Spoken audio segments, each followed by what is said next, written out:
Everybody Needs a Rock, written by Bird Baylor, illustrated by Peter Parnell. Everybody needs a rock. I'm sorry for kids who don't have a rock for a friend.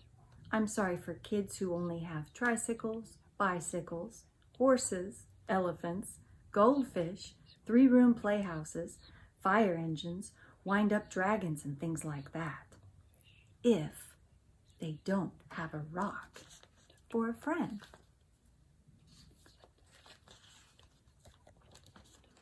That's why I'm giving them my own 10 rules for finding a rock. Not just any rock, I mean a special rock that you find yourself and keep for as long as you can, maybe forever. If somebody says, "What's so special about that rock?" don't even tell them. I don't. Nobody's supposed to know what's special about another person's rock. All right, here are the rules. Rule number 1.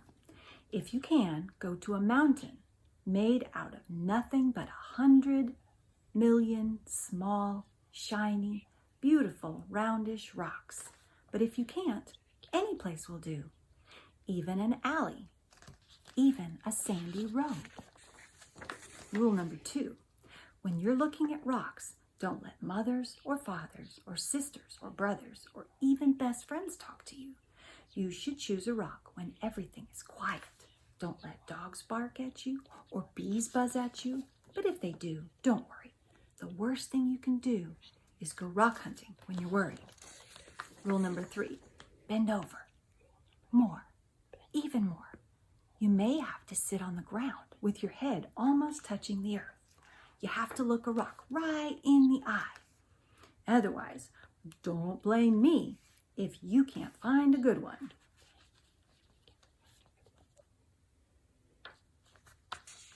Rule number 4, don't get a rock that's too big. You'll always be sorry. It won't fit your hand right, and it won't fit in your pocket.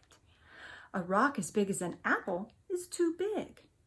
A rock as big as a horse is much too big. Rule number 5, don't choose a rock that's too small. It will only be easy to lose, or a mouse might eat it, thinking that it's a seed. Believe me, that happened to a boy in the state of Arizona. Rule number 6, the size must be perfect. It has to feel easy in your hand when you close your fingers over it. It has to feel jumpy in your pocket when you run. Some people touch a rock 1,000 times a day. There aren't many things that feel as good as a rock if the rock is perfect. Rule number 7, look for the perfect color. That could be a sort of pinkish gray with bits of silvery shine in it.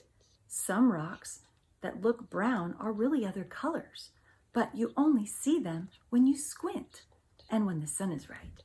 Another way to see colors is to dip your rock in a clear mountain stream if one is passing by. Rule number 8, the shape of the rock is up to you. There's a girl in Alaska who only likes flat rocks. Don't ask me why. I like them lumpy. The thing to remember about shapes is this. Any rock looks good with 100 other rocks around it on a hill. But if your rock is going to be special, it should look good by itself in the bathtub. Rule number 9, always sniff a rock. Rocks have their own smells. Some kids can tell by sniffing whether a rock came from the middle of the earth or from an ocean or from a mountain where the wind and the sun touched it every day for a million years. You'll find out that grown-ups can't tell these things. Too bad for them. They just can't smell as well as kids can. Rule number 10, don't ask anybody to help you choose. I've seen a lizard pick one rock out of a desert full of rocks and go sit there alone.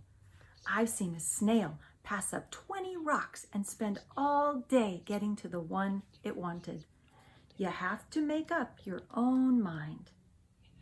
You'll know. All right, that's the 10 rules. If you think of any more, write them down yourself.